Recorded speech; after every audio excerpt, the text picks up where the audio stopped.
So next speaker is Henrik Hjälte from ChromaWay. Please give him a Modin from Modin. I'm sorry, Modin from ChromaWay. So please give him a round of applause. Come on board.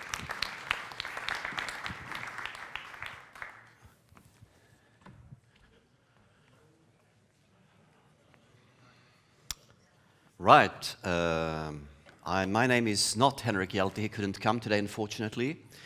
My name is Jörgen Modin, and I'm going to talk about the future of public blockchains. First, an overview, and then I'll talk a little bit about our approach to this problem.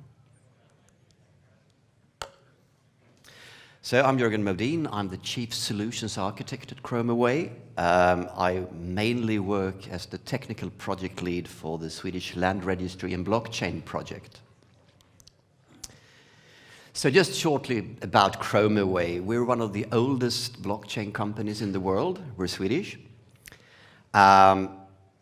We started with colored coins, with overlaying transactions and transfers on top of the Bitcoin blockchain, and we've been live on the blockchain with such things for quite some time, some years now. We have, for example, Thunderbeam in Estonia, who are essentially trading assets for startups on the Bitcoin blockchain using our system.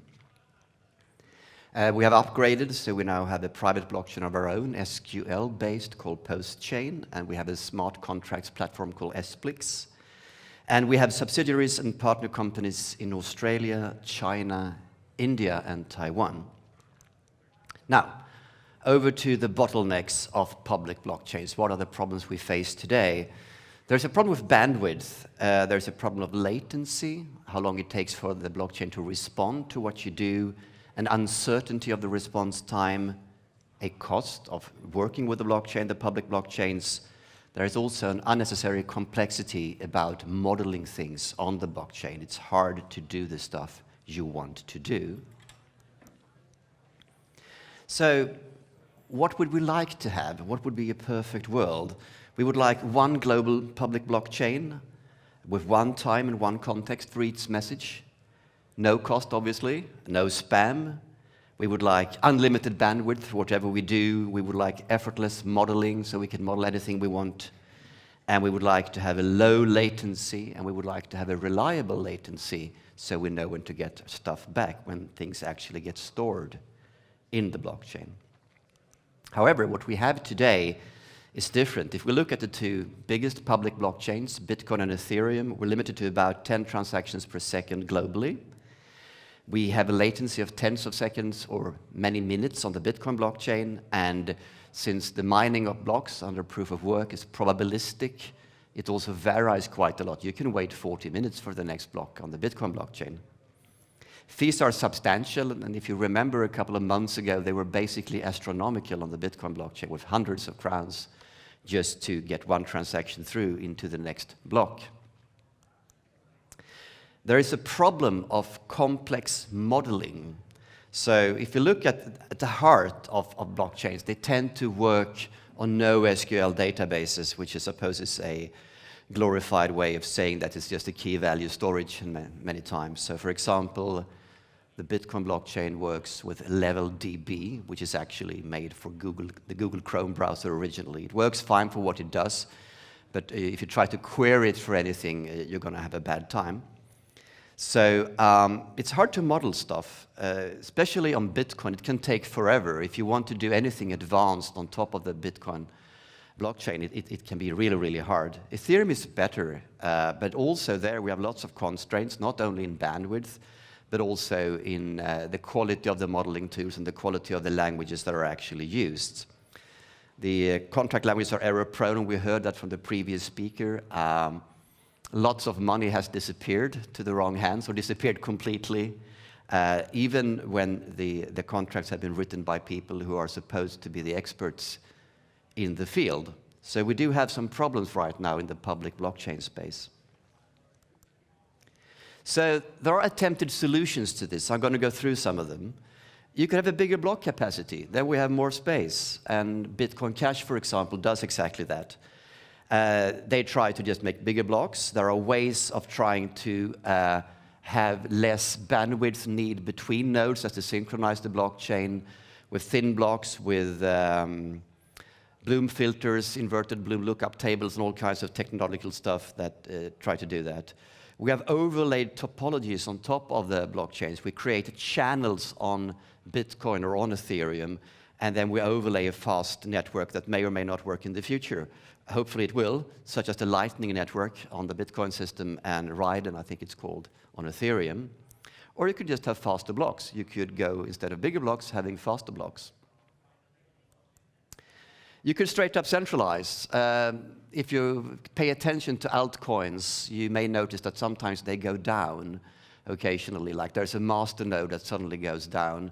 Then the question is it really a blockchain at all? Are they trying to make a centralized database? Because if you have a centralized database, of course, performance goes up. That's not a problem. So that's one way of cheating in a way, because now we're not decentralized anymore. You can have smaller units checkpointing or committing into the slower global systems, such as sharding, which is usually done with some kind of affinity. Traditionally, I'd say it's done by geographical affinity. I know that Ethereum is trying this right now, or starting to try to do sharding. You can have private blockchains that aren't public, but that checkpoint or commit into the slower global systems so that you get a proof from the bigger blockchain about what's happening. You can have side chains, where the holy grail is to get what's called a two-way peg, where you try to make a side chain work with a bigger blockchain. Stork has done some work in that field. And you can go for better modeling languages, trying because the reason there are so many errors is not only because people are not good at what they're doing, which sometimes is true because it's a new field, but it's also because the tools aren't really that good. We also have a question of proof of work versus voting. So if you do something local, you can't really have proof of work because proof of work is anonymous at heart. So if you say, this is my subsystem or my blockchain, you can't really prevent other people. If somebody connects to your system and they have big hashing power or whatever proof of work algorithm you're using, they can be in your system. It's not really up to you. So we need to go to some kind of voting procedure for those kind of systems. Proof of stake, delegated proof of stake, proof of authority or anything like that. So that comes with making local or smaller systems. We have to go down the path of voting. So problems with current distributed applications, platforms, they have limited capacity, they have primitive data models, they're inflexible and hence difficult for developers to use. So if you would like to do something really good, something that answers all these questions about throughput and latency, what applications would you shoot for? You would like to have low latency, you would like to have a reliable latency, you would like to have high throughput, you would like to have great modeling power, but you would also like to have a lack of regulation, because one of the fields that blockchain systems try to get into is the field of finance.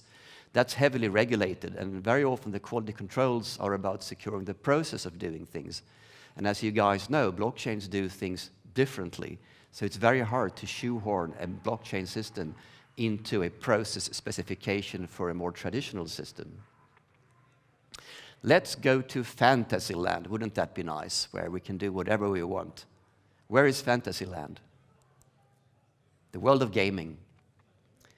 And we're going to start here, but that's not the whole story for the things we at ChromaWay are trying to create.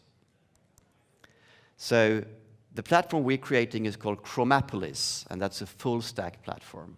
And that's how we try to solve the problems that are currently available. So now I'm leaving the description of the general problems and going to present to you the solutions that we have. So why do we start with games? Well, that's a question of capacity. Chromapolis aims at becoming the first distributed application that can handle millions of concurrent players. We want to be able to host high-performance games to completely blow the constraints of bandwidth out of the water. We want to give permanence and portability to games. Even simple games challenges existing distributed application platforms. Chromapolis can host a broad range of complex and resource-intensive applications. So gaming properties, we want consistent rules. It can potentially reach enormous scale due to the fact that many games are on the internet, and the internet scales very well, as you know. Players may invest heavily in time and money, and we believe that the high-capacity blockchain systems satisfy these properties. So the deliverables we hope to give you is high bandwidth, light client support. It's been a challenge for many, if you look at the altcoin world, such as Monero or Ethereum, to not have a mobile client. And we believe that we are able to deliver that. That's called, for those into the tech, simple payment verification. So hopefully we can deliver a light client support quite soon, low latency, low cost, and powerful modeling. Now, how do we do this? So at heart, we don't have a NoSQL database. We don't have a key value store. We actually have a relational programming model. And our such system is called post-chain, and that's what we're using today, for example, in the Swedish Land Registry project. And the cool thing with a relational database is that there is like 30 years, 35 years of experience of using it.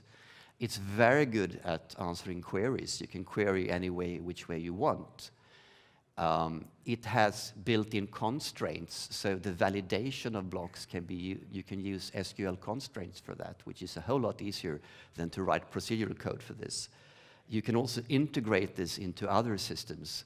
Relational databases are made so that queries and inserts and updates can be done from different parts, integrated several systems.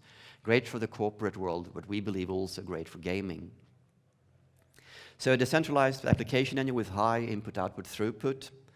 We're going to do sharding, and we're going to do it on the application level, so each distributed application gets its own blockchain, basically. So that's how we are going to do sharding. We're going to have inter-blockchain asset transfer, sidechains, which is good if you want to integrate games into each other. We go for hybrid consensus, the anchoring into, if it's Bitcoin, we're going to anchor into proof of work, the biggest proof of work blockchain there is. On the basic level, we're going with Byzantine fault tolerance, pioneered by Lisco and Castro in 1999. We've developed further on that, and in between there we have a voting system with proof of stake. And we're going to use a new safe distributed application programming language called RHEL, and smart contracts, actually distributed applications, will be upgradable in the system. So each dApp has its own blockchain, or sidechain if you want, bears its own cost and performance, so it doesn't actually interfere with other dApps. Each dApp is free to implement resource management policies that it thinks is good. So the resource management and its consequences is a DAPP level concern, insulated from other dApps. So here's just a picture of what it looks like. So at the top right, we have the big blockchain, which would be like Bitcoin or Ethereum.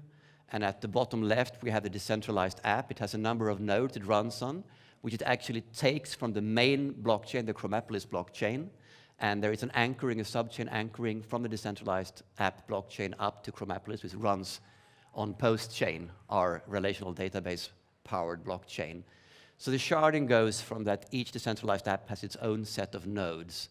Then we have public anchoring up to the public blockchain. For example, if we use the Bitcoin public blockchain, then we can do what's called a colored coins transaction with exactly one unit that can be transferred through the blockchain. And that means if somebody gets hold of all the keys and tries to checkpoint a false statement into the public blockchain, we can detect that, because not only do we checkpoint into the blockchain, but we actually mandate where that checkpoint goes. So the language we use, you can use SQL, you can use procedural languages, but you can also use RHEL, which is more compact. So the thing on the left-hand side becomes the thing on the right-hand side automatically. It's like SQL, but type safe, so it's a bit of an upgrade. RHEL, as we call this language. So we go for a powerful industry standard SQL data model, building on a mature, stable foundation. That also means that we have a smaller code base for the actual functionality of the blockchain. Fewer lines of code leads to higher security. It's much easier to find experienced developers who are good at relational databases that are good at blockchain. And the data independence means that different systems can interact with each other through the blockchain and through the SQL model. There are about 3 million developers maybe of SQL and maybe 2,000 in distributed ledger blockchain today. Platform maturity, I don't know what you guys think we should say about distributed ledger. We put 1 year in there, you can discuss it, but it's around 38 years for SQL. So we can leverage also the developer knowledge of a lot of people around the world who would like to get into the blockchain space. Wait, did I click it the wrong? Haven't we had that once? Okay, here. And that's going to be a token, the Chroma token, and it's there to be an incentive to drive consensus. It will provision dApps with resources. It will remunerate developers. It will allow exchanging between dApps, so we can have a multiverse of games if need be. dApp users can themselves crowdsource new dApps, and we can enable freemium gaming models by liberating developers to design their own economic structures for dApps. So the development roadmap, as we're looking at today, is this quarter, where we are now, the RHEL compiler, I think it's done actually, a JavaScript SDK, tokens, sidechains. The Byzantine tolerant system is we already use it in the land registry project. And the anchoring is actually trivial, thankfully in this case. The DAPP provisioning we also hope to get done this quarter, and some game prototypes. Next quarter, we're hoping to get an integrated development environment into this. An SDK for the Unity platform, and a gateway to Ethereum. And then in the fourth quarter, hopefully, we'll get the decentralized governance in place, DAPP templates, and support for business application. Talking about decentralized governance, it's actually up to each distributed app how they want to govern themselves. Because I don't think anyone knows today exactly what is the right way to govern a blockchain as soon as you venture outside of proof of work. So by sharding, by having each dApp being able to have its own system for this, we allow optionality, which we think will accelerate the quality of finding out which systems are actually the best. And we'll also have support for business applications. We're starting with gaming because we think it's the best place to start to really spread your wings and try out these things. One of the reasons being it's a massive market. I think half of all programmers work in gaming nowadays. But also due to the massive number of people who can join the game, so you can really test your systems, and there is a lack of regulation. Gaming is supposed to be the realm of imagination, so that's why we're starting there. So just summarize our approach. We're offloading the big blockchains, the big public blockchains, and we do that by checkpointing into them. We shard on the dApp level. We offer optionality with regard to blockchain governance, so people have the choice of how their dApp should be governed. We're not afraid of vote-based solutions. You may know there is this arguments raging on the internet between proof of work and proof of stake, which is a kind of voting solution. And we are using the modeling expressiveness, capacity, query performance, and data integrity of the relational database systems. Thank you.